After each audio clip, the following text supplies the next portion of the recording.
Welcome back to the KingsCourt, or as we call it now, the Bethesda Brothers podcast. And as always, I have my co-host, the legend Joey Caps. Joey Caps, how are you doing today? I'm doing fantastic, King. How are you? Are you a little sleepy today? I'm a little sleepy. I had to get up at 4 a.m. You know, lupus comes calling every once in a while. But I'm awake now because we have an awesome topic today. We are going to talk about Fallout 76 lore, and Fallout lore is always one of my favorite things to talk about.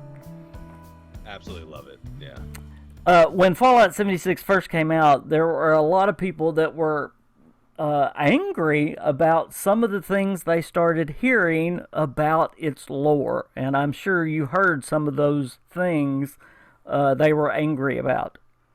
Oh, for sure, yeah, and I don't even think it's really justified, really. I think Bethesda, in doing what they wanted to do with the lore, and is justified. And like you said in our little production meeting, you said that they have added to it. They haven't altered really anything. They just added to the lore.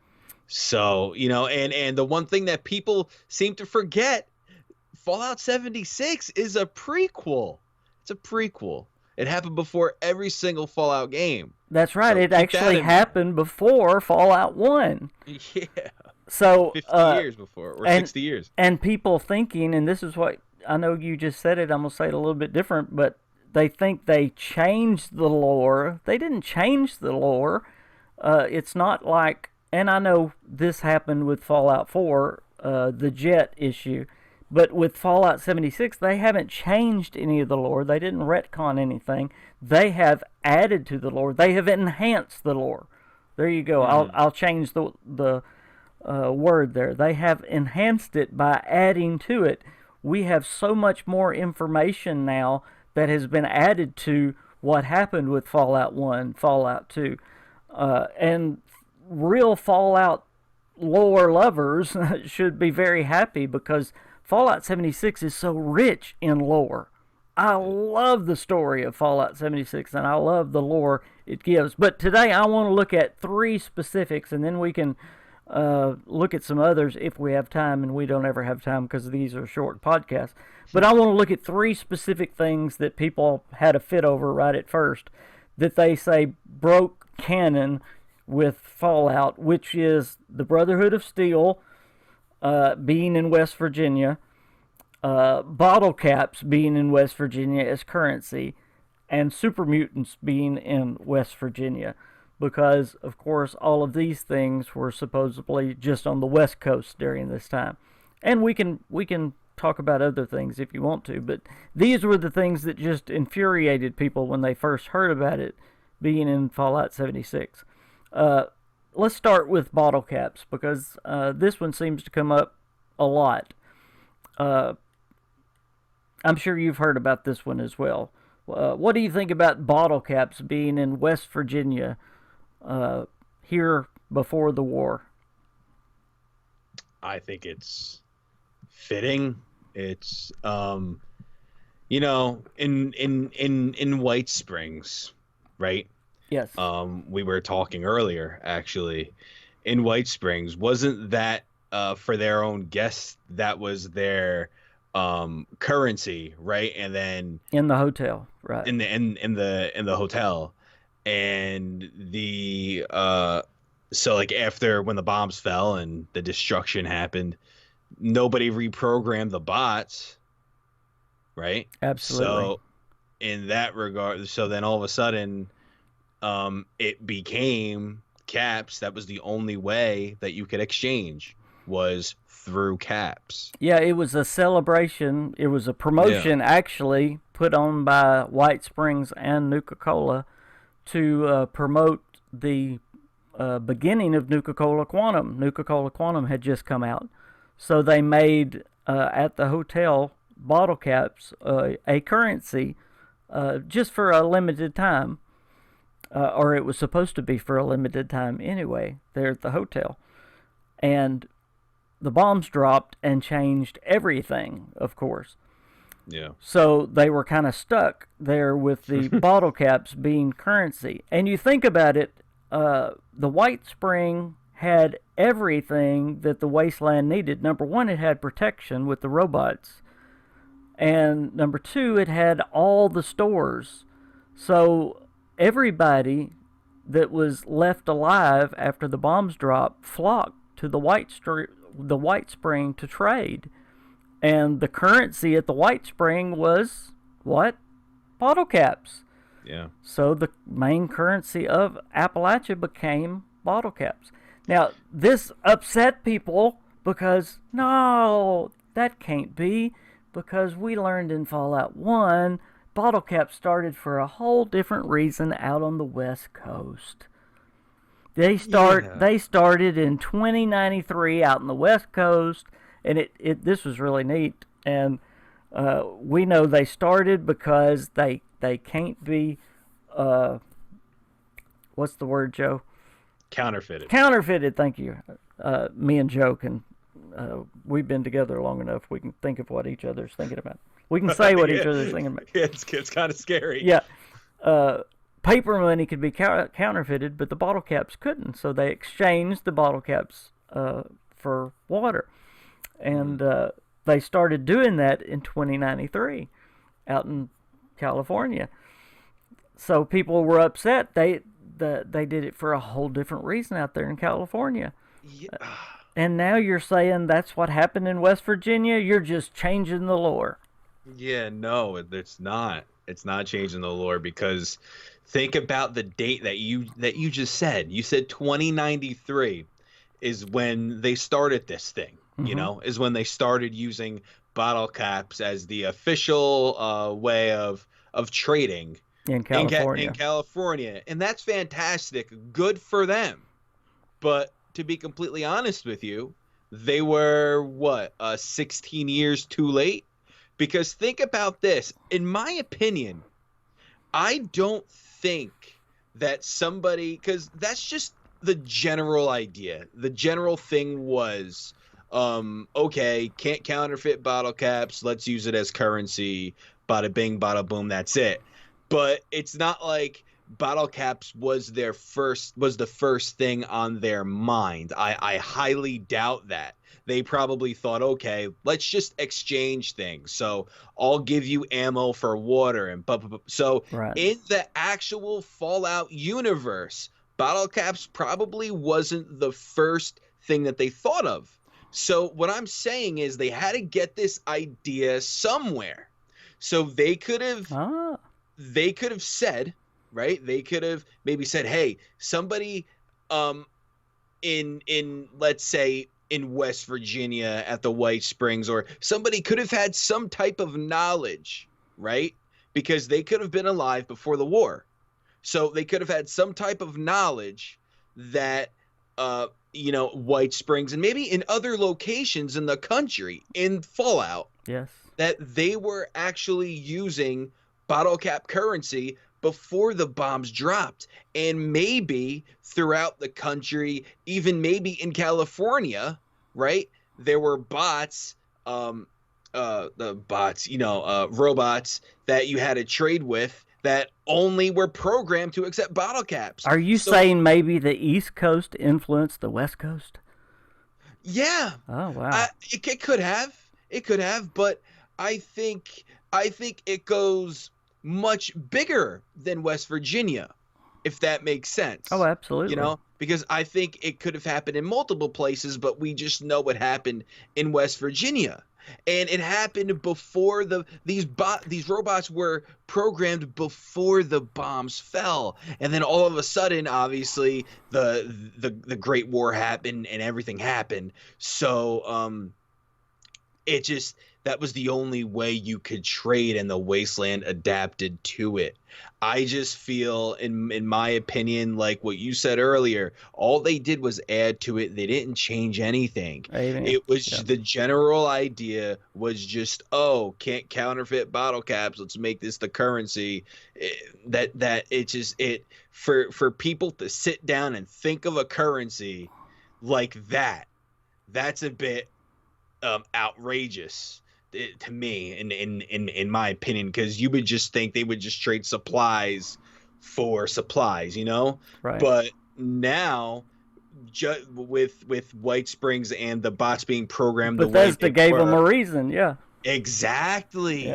They gave them a reason why bottle caps became a thing, why bottle caps became the way to trade and why it became money. They gave them the reason. So to me, it's like, holy smokes. The reason Fallout 76 has the biggest target on its back. It really does. It has the biggest target. And because it isn't what people wanted. It's not the single player game that they wanted. It's a multiplayer game. It's completely different. You actually have to farm for things. Fallout 4 prepared you for it. Now with 76, that's what the game is. And it's too much for some people. So that's why if this game innovates anything, especially bottle caps that have been in the lore since the beginning, the inception of Fallout, it drives people nuts. Yeah. But Bethesda just gave them a reason. King, you could talk. I'm sorry, I'm taking up all this time. No, you go. I like it. It's ridiculous. They gave them a reason why bottle caps are a source of currency. They didn't alter anything. They just gave them a reason. There wasn't a concrete evidence as to why bottle caps became a thing. Until now. Until now, it makes sense. Somebody didn't just pull it out of their heads and say, hey, let's use bottle caps no, they had to have a reason for it. And I think, the East Coast and the rest of the country, that there were probably hot spots in the country that you could trade that had programmed bots that only accepted bottle caps. It's and funny. That's how it happened. It's funny. In Fallout 3, people just accepted that bottle caps had spread somehow miraculously from California all the way to Washington, D.C.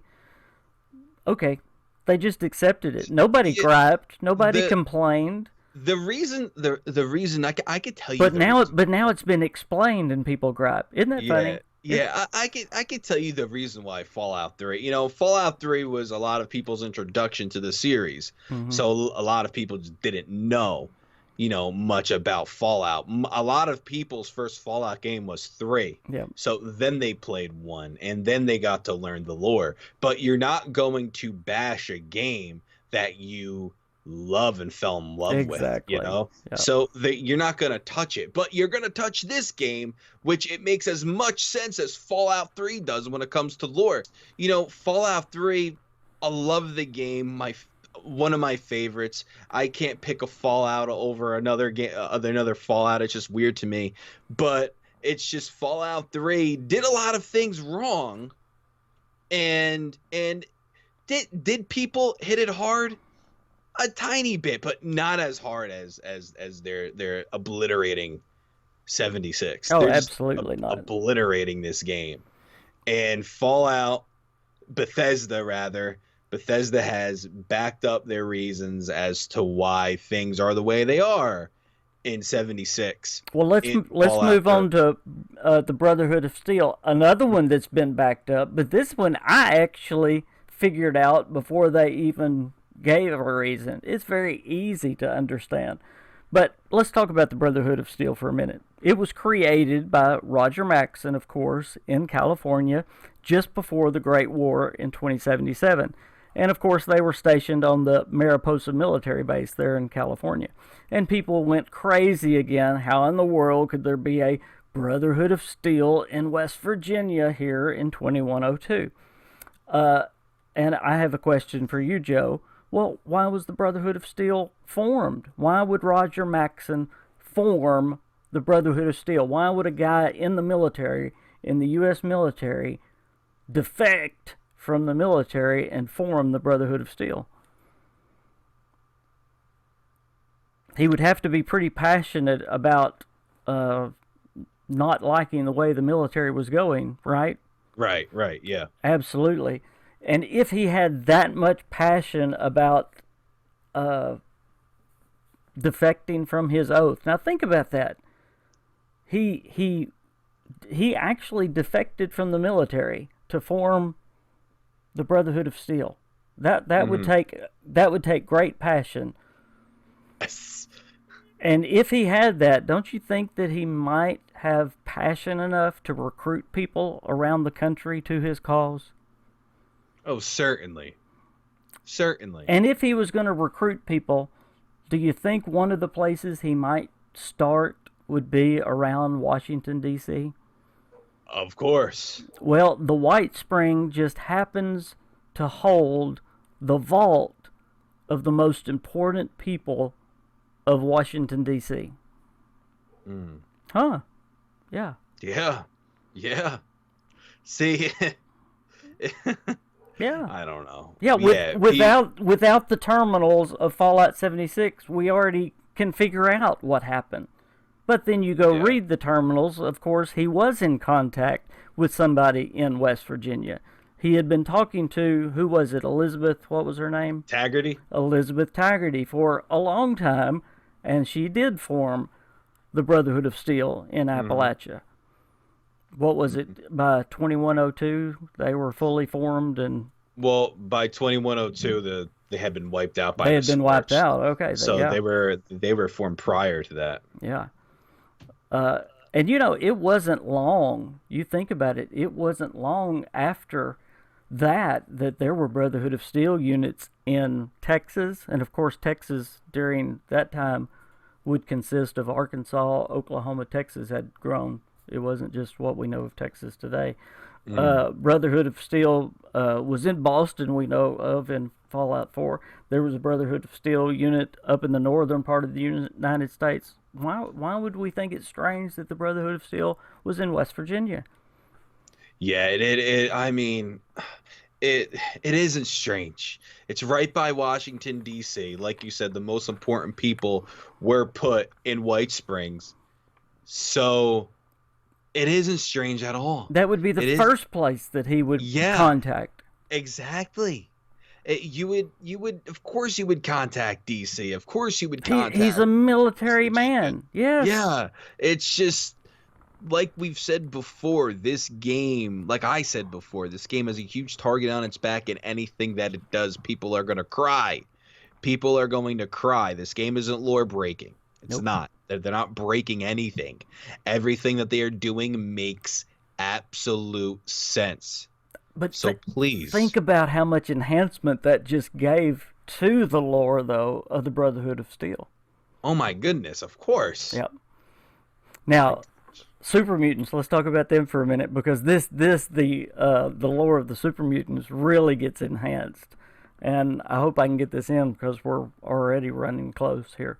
Oh boy. In Fallout 1, I'm gonna give you a lot of facts, and then we can finish up just talking about the lore of Fallout 76. In Fallout 1, West Tech. I don't know if you've played Fallout 1 much, but West Tech was hit by a bomb, and it was called the Glow. I mean, it was hit directly by a bomb in the war, so it's called the Glow. And you can go there and you can learn that it was built in 2073. In fact, I think it was built in September of 2073. Well, in Fallout 76, West Tech actually was built in 2075.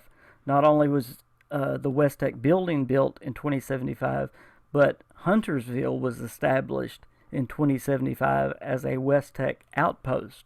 So, and think about it, West Tech was being operated and assisted by the U.S. military. Again,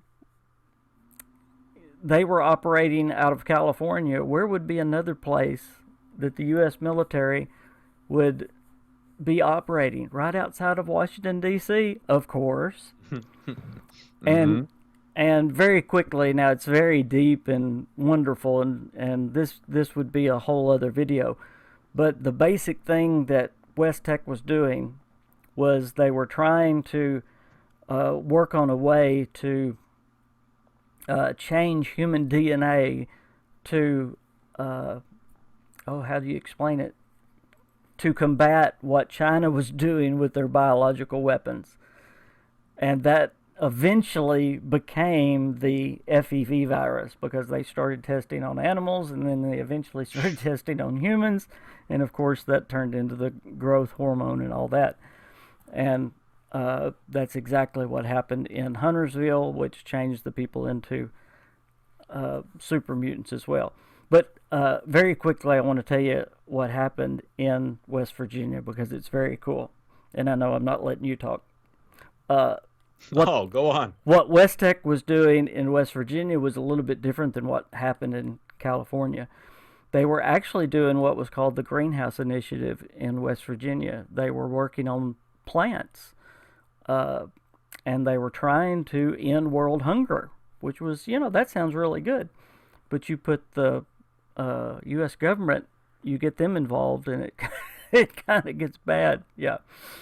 When West Tech discovered the growth hormone and all that in California in 2076 and the FEV virus and all that, all of a sudden in West Virginia they stopped the greenhouse initiative and changed that project in West Virginia to a top secret unnamed project, and that's when everybody got sick in Huntersville and the US military started abducting people that were turning green and getting bigger.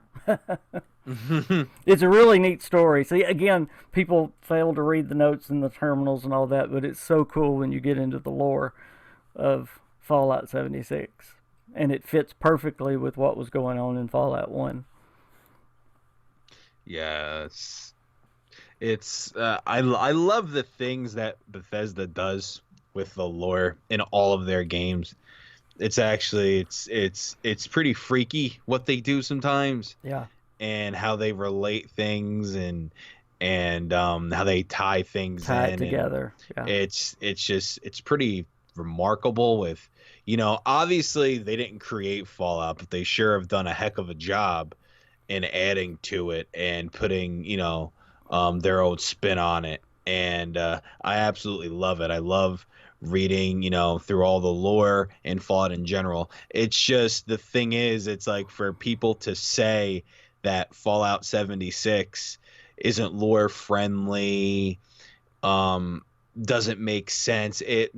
I mean, think about it for just a minute. You're not looking into it. I know I'm cutting you off, but if the U.S. government was actually doing something and had discovered something like the FEV, and just common sense, okay, because you kind of know how government and stuff like that works. Do you really think they would only have one place in the whole United States working on something that big? No. Of course not. No. So we've got people upset that Super Mutants were in California and they couldn't be in West Virginia. If the U.S. government had discovered something that big, trust me, they would have more than one place working on it. Yeah. And they did, and we learned that through Fallout 76. Also, super not off topic because it involves the lore and Fallout. Yep. People say that, how can certain things from the West Coast come all the way over to the East Coast? Mm-hmm. Well, couldn't they just fly here? They had vertibirds. Yeah, absolutely. I mean, but that's such an easy solution. Yep.